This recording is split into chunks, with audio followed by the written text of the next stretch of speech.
বৃষ্টি পড়ছে, দোয়া শুরু করে দেন, দোয়া কবুল হবে ইনশাআল্লাহ। আজান দিয়েছে, আজান এবং একামতের মাঝখানের সময়টা আছে, এই সময়টা কাজে লাগান, দোয়া কবুল হবে ইনশাআল্লাহ। নামাজে দাঁড়িয়েছেন, সেজদায় গিয়েছেন, সেজদায় দোয়া করেন, দোয়া কবুল হবে ইনশাআল্লাহ। প্রশ্ন করে অনেকে যে ভাই সেজদায় কি বাংলায় দোয়া করা যাবে? হ্যাঁ যাবে, যদি আপনার নামাজটা নফল নামাজ হয়। কোন নামাজ হয়? ফরজ নামাজে করবেন না, নফল নামাজে করতে পারেন ইনশাআল্লাহ। সেজদায় বান্দা আল্লাহর সবচেয়ে কাছাকাছি থাকে, এই সময়ে বেশি বেশি দোয়া করতে রাসূল সাল্লাল্লাহু আলাইহি ওয়াসাল্লাম তাগিদ দিয়েছেন। দোয়া করলে ডাইরেক্ট কবুল হবে ইনশাআল্লাহ। পিতা মাতার খেদমত করে দোয়া করেন, দোয়া কবুল হবে ইনশাআল্লাহ। এখন তো পিতা মাতার খেদমত মানুষ করতে চায় না। এটা সেই যুগ যে যুগে পিতা মাতার সাথে দাস দাসীর মতো আচরণ করা হয়। সন্তানরা ভুলে গেছো তোমরা যে তোমরা একদিন পিতামাতা হবা। আমরাও কিন্তু একদিন পিতামাতা হব। যারা বিয়ে শাদী করেছে, সন্তান সন্ততি হয়েছে, তারা জানে এই যে প্রসব বেদনার একটা সেকেন্ড, এক সেকেন্ড বা 1 মিনিট প্রসব যে বেদনা মায়ের হয়, এর ঋণ আমরা সারা জীবনে শোধ করতে পারবো না। পারবেন? এই কারণেই মায়ের পায়ের নিচ জান্নাতের কথা বলা আছে। মাদের সম্মান আল্লাহর কাছে অনেক বেশি, মেয়েদের সম্মান অনেক বেশি। এই নারীবাদী ফ্যামিলিস্টরা যা বুঝিয়েছে, ইসলাম এমন নয়। তো ইসলাম এমন নয়, ইসলামে মেয়ের মর্যাদা সবচেয়ে উপরে। সেই মেয়েদেরকে আমরা এখন কি করেছি? কাপড় চোপড় সব কমিয়ে কমিয়ে বেপর্দা করে রাস্তায় নামিয়ে দিয়েছে। যদি একটা মানুষ নিজের সম্মান না বোঝে, তাকে সম্মান কেউ দিতে পারে? নিজেকে চিনতে শিখুন। আমাদের সম্মান আল্লাহর কাছে অনেক বেশি। এটা বলছিলাম প্রিয় ভাইয়েরা, মায়ের পায়ের নিচে আল্লাহ পাক সন্তানের বেহেশতের কথা বলেছে। মা বোনদেরকে 4টা কাজ করতে বলো, অনলি 4টা কাজ। 5 ওয়াক্ত নামাজ যদি ঠিকমতো পড়তে পারে, 1 নাম্বার। 2, রমজান মাসে রোজা রাখে। 3 নাম্বার, পর্দা ঠিকঠাক মতো করে। আর 4 নাম্বার, স্বামীর আনুগত্য করে। ইনশাআল্লাহ জান্নাতের যে কোনো দরজা দিয়ে ইচ্ছা প্রবেশ করতে পারবে ইনশাআল্লাহ। এখানে স্বামীর আনুগত্যের কথা বলেছি, স্বামীর দাসত্বের কথা বলি না। আনুগত্য দাসত্ব এক জিনিস না। আনুগত্য মানে কি? আনুগত্য মানে আপনি স্বামীর যে কোনো ভালো কাজে আপনি তাকে সায় দিবেন, আনুগত্য। নামাজ পড়তে বলেছে, নামাজ পড়তে হবে। পর্দা করতে বলেছে, আপনি পর্দা করবেন। বেপর্দায় যাবেন, আপনি যাবেন না। এটা আনুগত্য। দাসত্ব কি? দাসত্ব হচ্ছে যে সে ভালো মন্দ যাই বলুক আপনি শুনছেন, এটা দাসত্ব। এটা করবেন না। মা বোনরা 4টা কাজ বাসায় গিয়ে আবার শুনিয়ে দিবেন। নবীজি বলেছেন 4টা কাজ কোনো মেয়ে করলে জান্নাতের যে কোনো দরজা দিয়ে ইচ্ছা প্রবেশ করতে পারবে। 1 নাম্বার, 5 ওয়াক্ত সালাত। 2 নাম্বার, রমজান মাসের সওম রোজা। 3 নাম্বার, পর্দা ঠিকঠাক মতো করবে, লজ্জাস্থানের হেফাজত। এবং 4 নাম্বার, স্বামীর আনুগত্য করা। মায়ের খেদমত করে দোয়া করেন, দোয়া কবুল হবে ইনশাআল্লাহ। বাবার খেদমত করে দোয়া করেন, দোয়া কবুল হবে ইনশাআল্লাহ। কোরআন তেলাওয়াত করে দোয়া করেন, দোয়া কবুল হবে ইনশাআল্লাহ। মনে করেন শেষ রাতে উঠেছেন, মানে শেষ রাত বলতে বোঝাচ্ছি এই ধরেন যে 2টার পর থেকে, এখন 2টা 2:30টার পর থেকে নিয়ে ফজর পর্যন্ত শেষ রাতে উঠেছেন। এই সময় আপনি যা দোয়া করবেন ইনশাআল্লাহ কবুল হবে। হ্যাঁ, বলতে বাধ্য হচ্ছি, এখনকার তরুণ সমাজ ওই 2টা 2:30টার দিকে ওই যে কার কার খেলা থাকে, ওই খেলাগুলো দেখার জন্য ওঠে, তাহাজ্জুদ পড়ার জন্য উঠতে পারে না। অথচ আল্লাহ পাক বলছেন কি, যে শেষ রাতে আল্লাহ পাক প্রথম আসমানে নেমে আসেন এবং আহ্বান করেন, কে আছো আমার কাছে কিছু চাইবে আমি দিব, কে আছো আমার কাছে রিজিক চাইবে দিব, কে আছো আমাকে ডাকবে আমি তোমার ডাকে সাড়া দিব, কে আছো আমার কাছে ক্ষমা চাইবে আমি তোমাকে ক্ষমা করে দিই। প্রিয় যুবক ভাইরা, আল্লাহকে মূল্যায়ন করতে শিখুন। এই সময়গুলোতে দোয়া করলে ইনশাআল্লাহ তাআলা আপনার দোয়া কবুল হবে ইনশাআল্লাহ। সবচেয়ে ইম্পর্টেন্ট হচ্ছে একটা, যেটা আমরা প্রত্যেক দিন পড়ি, প্রায় 17 রাকাত নামাজ পড়ি আমরা, ফরজ নামাজ। শুধু ফরজ নামাজের কথাই বলছি। এখানে আপনি 34টা সেজদা করেন। 17 রাকাত ফরজ, 34টা সেজদা করেন। প্রত্যেক সেজদায় যদি একটা করে দোয়া করতে পারেন ইনশাআল্লাহ আল্লাহ আপনার দোয়া কবুল করবেন। দোয়া কবুল করার কিছু জায়গা বলে দিলাম, বেশি বেশি দোয়া করতে হবে। আমরা উম্মার অবস্থাগুলোকে বুঝতে শিখব। এখানে এই 3 ব্যক্তি, এটা বলে আমি শেষের দিকে যাচ্ছি, একটু ধৈর্য ধরেন। এই 3 ব্যক্তি পড়ে গেছে গুহার মধ্যে। আমি বলছিলাম জেনা ছেড়ে দিলে তোমার দোয়া আল্লাহ পাক ডাইরেক্ট কবুল করবে ইনশাআল্লাহ। কিভাবে? এই দলিল দিচ্ছিলাম যে তারা বলছে আমাদের তো কোনো, আমাদের নেক আমল যা আছে এটা দিয়ে দোয়া করতে হবে, কোনো অপশন তো নাই বের হওয়ার।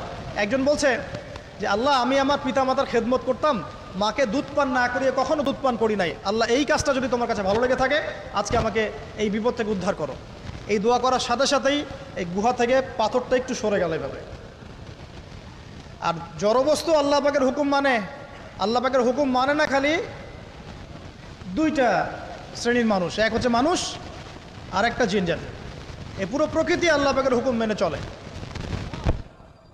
আর জড় বলতে আসলে কিছু নাই, যদি আমি বোঝানোর জন্য জড় বলেছি, আল্লাহ পাকের হুকুমে সব কিছু জীবন্ত। এই যে মাটিতে আমরা বসে আছি না এখন, এই মাটি কিয়ামতের মাঠে সাক্ষী দিবে যে এখানে মাহফিল হয়েছিল। হ্যাঁ, ওইখানে বসে তুমি টিকটক করেছ, লেকচার শুনো নাই ভালো করে। একটা মাহফিলে যাচ্ছিলাম, দেখলাম যে এখন স্টেজে উঠি নাই, ওই সুযোগে দেখলাম যুব সমাজ রাস্তার পাশে দাঁড়িয়ে সিগারেট খাচ্ছে, ব্রেক নিচ্ছে আর কি, চা সিগারেটের ব্রেক। হুজুর আসলে আলোচনা শুনবো। এখানে এসে যদি আমরা মানে কোরআন সুন্নাহর বাইরে কোনো কাজ করি, এই মাটি আবার সাক্ষী দিবে। এটা দলিল কোথায় আছে? সূরা জিলজাল পড়ে দেখবেন। সূরা জিলজালের মধ্যে দলিল আছে যে আল্লাহ পাকের হুকুমে এই জমিন কথা বলবে ইনশাআল্লাহ, আল্লাহ পাক হুকুম করলে।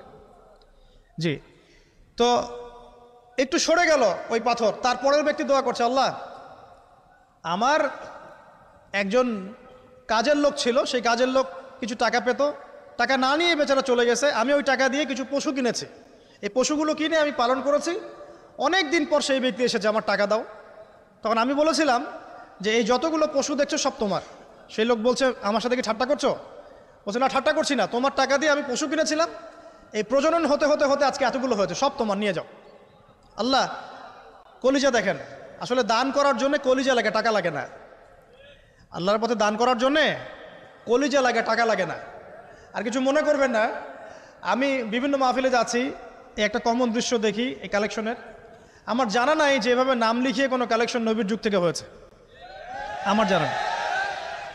বরং কতটুক দিয়েছে এটা গোপন রাখলেই ভালো। কে দিয়েছে, কত দিয়েছে জানানোর কোনো দরকার নাই। দিয়েছে, নিয়ে চলে আসবেন, শেষ। আমরা কাকে সন্তুষ্ট করার জন্য দেই? আল্লাহ জানলেই তো যথেষ্ট। কি দরকার জনগণ জানতেই হবে আমি 5,000 টাকা দিয়েছি? এতে আমার লাভটা কি? নেকি উল্টা আরো কমে গেল।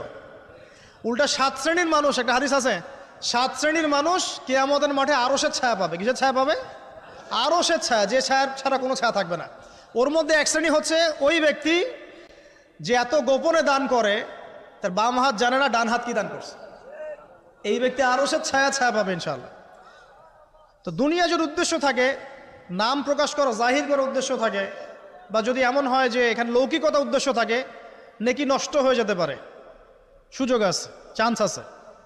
তো এই ট্রেডিশনগুলো বন্ধ করলে মনে হয় ভালো হয়। এটা আমার পরামর্শ, বাকি এটা বিবেচনা আপনাদের। আর এই ব্যক্তি বলছে আমি এই সব কিছু দান করে দিয়েছি। দেখেন, দান করতে কি লাগে? কলিজা লাগে, টাকা লাগে না কিন্তু। আসলে দান করতে কলিজা লাগে। অনেক রিক্সাওয়ালাকে দেখেছে আমরা, 100 টাকা দান করে দিল, মসজিদের জন্য দান চাচ্ছে, 100 টাকা দান করে দিল। আর অনেক দেখবেন বিত্তশালী, ঢাকা শহরে যাচ্ছি বনানী গুলশান দিয়ে, দান করতে চাইলে 2 টাকা দিচ্ছে, 5 টাকা দিচ্ছে। এমন হয় না? দান করতে কলিজা লাগে। আর একটা কথা মনে রাখবেন, আপনি যত দান করবেন আল্লাহ আপনাকে তত বেশি দিবেন ইনশাআল্লাহ। ইনশাআল্লাহ আল্লাহ পাকের খাজানা যে এত প্রচুর, আপনি দান করলে কমে যাবে এই চিন্তাই করবেন না কখনো। তবে সবচেয়ে সেরা দান কোনটা জানেন? আপনার প্রয়োজন আছে এখন, এই প্রয়োজনের সময় দানটা হচ্ছে সেরা দান। এবং সবচেয়ে উত্তম খরচ কোনটা? সবচেয়ে উত্তম খরচ হচ্ছে আপনার পরিবারের পিছনে খরচ। আপনার পরিবারের পিছনে খরচটা আপনার সবচেয়ে শ্রেষ্ঠ খরচ। আর দান করে মধ্যম পন্থায়, এমন হবে না যে নিঃস্ব হয়ে গেলেন দান করে একদম, আবার এমন না যে কৃপণতা প্রদর্শন হচ্ছে, এমনও না। মধ্যম পন্থায় দান খয়রাত করবে ইনশাআল্লাহ। আর কিয়ামতের মাঠে মানুষ তার দানের ছায়ায় থাকবে ইনশাআল্লাহ। যে যত দান করবে ওই ছায়ার নিচে সে থাকবে। এই ব্যক্তি সব দান করে দিয়েছিল, যাও সব গরু ছাগল তোমার।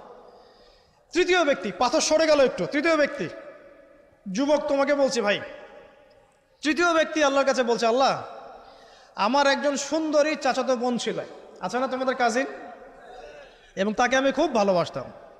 ওই যে এখন বয়ফ্রেন্ড গার্লফ্রেন্ড ফ্রি মিক্সিং, যেটা খুব ভালোবাসতাম। তো তাকে আমি পেতে চাইতাম,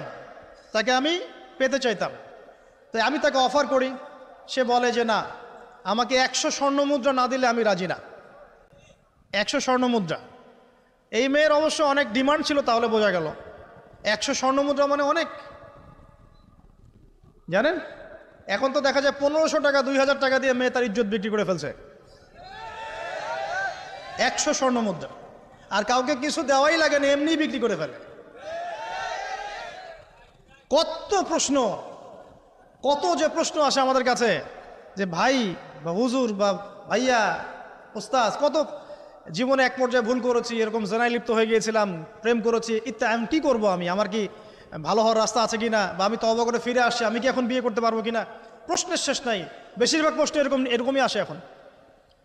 আরেকটা বেশি বেশি প্রশ্ন আসে, ভাই ওস্তাদ হুজুর আমার স্বামী পরকীয়া আসক্ত, আমার স্বামী পরকীয়া আসক্ত, আমাকে দেখে না, এই হয় সে, এইগুলো প্রশ্ন বেশি।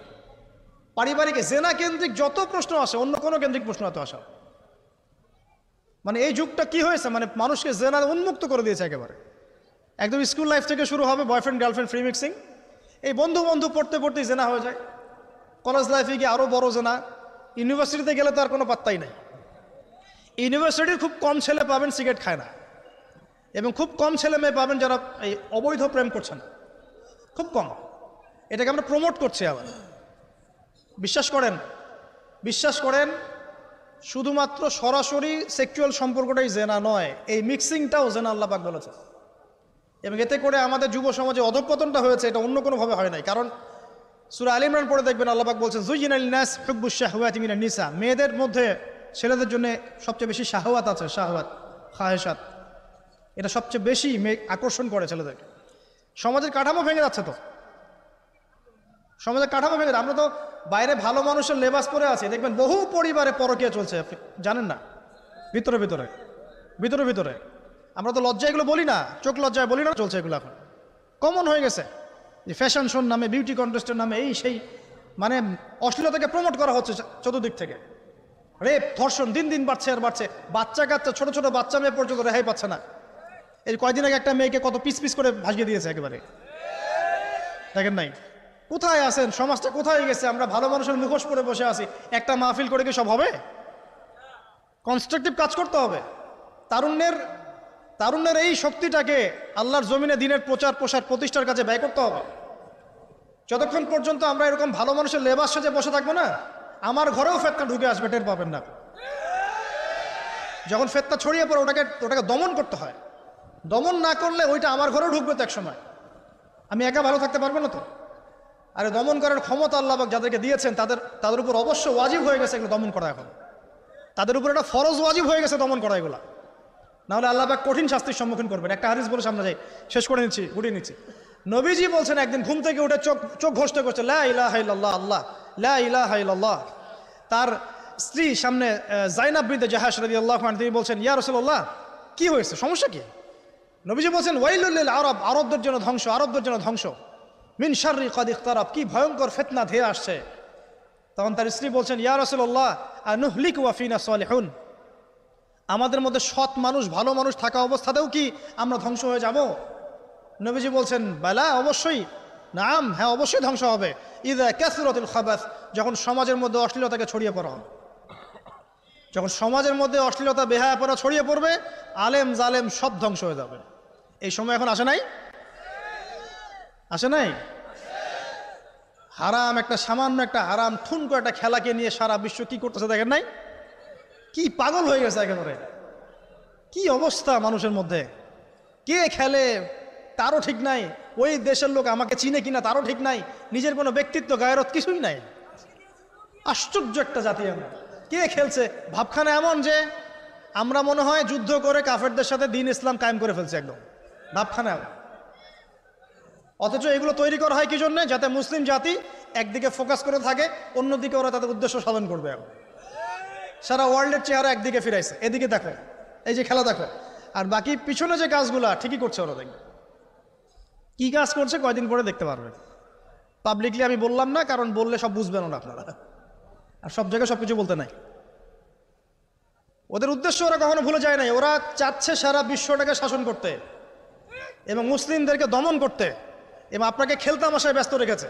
লাচো এখন যুবকদের কোনো হিতাহিত জ্ঞান পর্যন্ত চলে গেছে। এখন হিতাহিত জ্ঞান, তোমাকে এইভাবে চুল কাটতে কে বলছে? তোমাকে এইভাবে চুল কাটতে কে বলছে? এদিকে একদম ছিলে রেখে দিছো, এখানে মাঝখানে উঁচা একটা ময়ূরের মতো রেখে দিছো। মানে এভাবে চুল কাটতে তোমাকে কে বলছে? কে তোমাকে মেসির ফলো করতে বলছে? তোমার জন্য রাসূল সাল্লাল্লাহু আলাইহি ওয়াসাল্লামের বাবরি চুলের সুন্নত নাই? আজীব একটা ব্যাপার। দাড়ি রাখছো, বিরাট কোহলির মতো দাড়ি রাখছো, কেন? রাসূল সাল্লাল্লাহু আলাইহি ওয়াসাল্লামের মতো ছাড়া দাড়ি রাখতে পারো না? আশ্চর্য। আমাদের আদর্শ চিন্তা হবে না? নবী সাল্লাল্লাহু আলাইহি ওয়াসাল্লামের মতো এত সুদর্শন হ্যান্ডসাম মানুষ থাকতে আমি কাকে ফলো করব? যুবকদের পুরো মাথাটাকে ব্রেইন ওয়াশ করে ফেলা হয়েছে। কারণ ওরা জানে খুব ভালো করেই যুবকরা যদি আল্লাহর পথে ফিরে আসে ওদের সমস্যা আছে, সমস্যা। এই কারণে তোমাদেরকে ভুলিয়ে রাখা হচ্ছে। নিজের জীবনের মূল্য দিতে শেখো। আল্লাহ রাব্বুল আলামিন তোমাকে আমাকে সৃষ্টি করেছেন, আল্লাহ পাক আমাদের হাতে এই দিনের বিজয় দেখতে চান। আল্লাহ পাক চান যেন আমরা আল্লাহর দিনটাকে পালন করি, প্রচার করি, প্রসার ঘটাই। ইনশাল্লাহ এক সময় দিন প্রতিষ্ঠা হবে ইনশাল্লাহ। আর আমরা যদি খেলতামাশায় মত্ত থাকি তাহলে দিনের প্রচার কে করবে, প্রসার কে করবে? আর সব কি ওলামায়ে কেরামের দায়িত্ব? সাধারণ মানুষের কোনো দায়িত্ব নাই? সবাই এখন এই যে ডক্টর হতে চান, ইঞ্জিনিয়ার হতে চান, ভালো কথা, হন। এবং সবসময় দেখা যায় আলেম ওলামাদের সবার ভুল ধরার চেষ্টা করতে থাকেন। আপনি নিজে আলেম হচ্ছেন না কেন? তাহলে আপনি নিজে আলেম হন না কেন? নিজে একজন মুফতি হচ্ছেন না কেন? নিজে একজন মুহাদ্দিস হচ্ছেন না কেন? এতই যদি ভুল ধরতে পারেন অনলাইনে, আপনি নিজে একজন আলেম হয়ে দেখান না কেন? তারপর দুটো কথা বলেন যাদের সামনে, দেখেন মানুষ কিভাবে রিসিভ করে। কত সহজ এই কাজটা। নিজে কিছু করছেন না, সারাদিন মানুষের পিছনে লেগে আছে।